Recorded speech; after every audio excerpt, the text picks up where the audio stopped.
اسلام ایک طرز زندگی ہے اور یہ ہر ایک کو ایک سادہ اور معتدل زندگی گزارنے کا درس دیتا ہے۔ اس کے ساتھ ہی کسی کو گالی دینا یا کسی کو ماں باپ کی گالی دینا اسلام میں حرام ہے۔ یہ ہمارے نبی کریم صلی اللہ علیہ وسلم کے اخلاقیات، تعلیمات اور تعلیمات کے خلاف ہے۔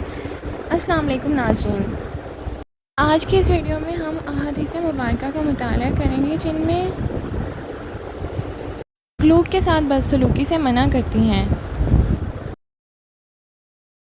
یہ بارے میں بہت سی حدیثیں ہیں، اس میں بیوی کو گالی دینا، اسلام کوڈز اور کافی کچھ شامل ہے۔ اس سے کوئی فرق نہیں پڑتا کہ آپ کتنے ہی غصے میں ہیں یا کسی کے لیے سخت جذبات رکھتے ہیں، اسلام میں کسی بھی قیمت پر بدسلوکی کی اجازت یا سفارش نہیں ہے۔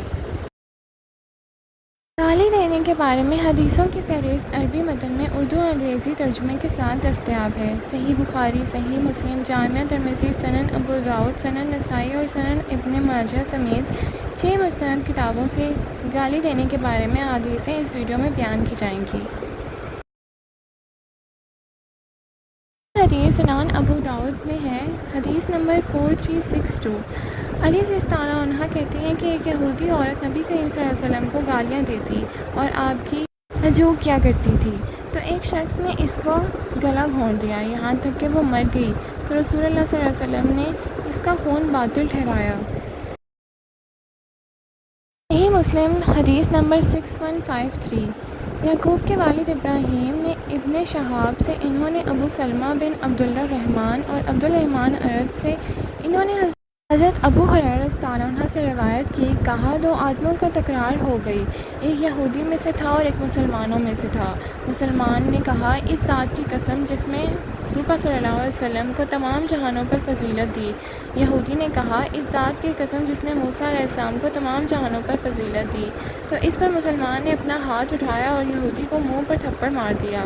یہودی رسول اللہ صلی اللہ علیہ وسلم کے پاس چلا گیا اور اس کے اپنے اور مسلمان کے درمیان جو کچھ ہوا تھا وہ سب آپ کو بتا دیا۔ اس پر رسول اللہ صلی اللہ علیہ وسلم نے فرمایا، مجھے موسیٰ علیہ السلام پر فضیلت نہ دو۔ جب تمام انسان ہوش و حواس سے بے گانہ ہو جائیں گے، سب سے پہلے میں ہوش میں آؤں گا، تو موسیٰ علیہ السلام عرش کی ایک جانب اسے پکڑے کھڑے ہوں گے۔ مجھے معلوم نہیں کہ وہ مجھ سے پہلے بے ہوش ہوئے تھے، اس لیے مجھ سے پہلے اٹھائے گئے، یا وہ ان میں سے ہیں جنہیں اللہ نے مستثنیٰ کیا ہے۔ سنن ابو داؤد حدیث نمبر 4877۔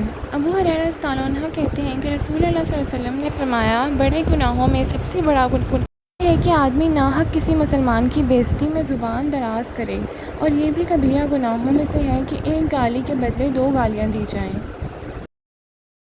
سنن ابو داؤد حدیث نمبر 4361۔ عبداللہ بن عباس رضی اللہ عنہ کا بیان ہے کہ ایک نابینا شخص کے پاس ایک ولد تھی جو نبی کریم صلی اللہ علیہ وسلم کو گالیاں دیتی اور آپ کی ہچکیاں کرتی تھی، اور نابینا اسے روکتا تھا لیکن وہ نہیں رکتی تھی، وہ اسے جھٹکتا لیکن وہ کسی طرح باز نہیں آتی تھی۔ حسب معمول ایک رات اس نے آپ صلی اللہ علیہ وسلم کی ہجو شروع کی اور آپ کو گالیاں دینے لگی، تو اس اندھے نے ایک چھری لی اور اس کے پیٹ پر رکھ کر خوب زور سے دبا کر اسے ہلاک کر دیا۔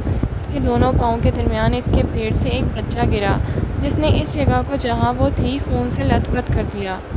صبح ہوئی تو آپ صلی اللہ علیہ وسلم سے اس حادثے کا ذکر کیا گیا۔ آپ نے لوگوں کو اکٹھا فرمایا اور کہا، جس نے یہ کیا ہے میں اس سے اللہ کا اور اپنے حق کا واسطہ دے کر کہتا ہوں کہ وہ کھڑا ہو جائے، تو وہ اندھا کھڑا ہو گیا اور لوگوں کی گردنیں ہلتا ہوا اور ہانکتے کانپتے اگر آپ صلی اللہ علیہ وسلم کے سامنے کھڑا ہو گیا اور عرض کرنے لگا، آپ اللہ کے رسول، میں اس کا مولی ہوں، آپ کو گالیاں دیتی اور آپ کی ہجو کر دیا کرتی تھی، میں اسے منع کرتا تھا لیکن وہ نہیں رکتی تھی، میں اسے جھڑکتا لیکن وہ کسی صورت سے باز نہیں آتی تھی، میرے اس سے موتیوں کے مانند 2 بچے ہیں، وہ مجھے بڑی محبوب تھی، تو جب کل رات آئی حسب معمول وہ آپ کو گالیاں دینے لگی اور ہجو کرنا شروع ہو گئی، میں نے ایک چھری اٹھائی اور اسے اس کے پیٹ پر رکھ کر خوب زور سے دبایا، وہ اس کے پیٹ میں گھس گئی یہاں تک کہ میں نے اسے مار ڈالا۔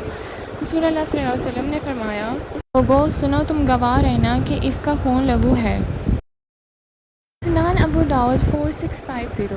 ریا بن حارث کہتے ہیں کہ وہ کوفہ کی مسجد میں فلاں شخص کے پاس بیٹھا تھا، ان کے پاس کوفہ کے لوگ جمع تھے، اتنے میں سید بن زید بن عمر بن نفیر رضی اللہ عنہ آئے تو انہوں نے انہیں خوش آمدید کہا اور دعا دی اور اپنے پاؤں کے پاس انہیں تخت پر بٹھایا۔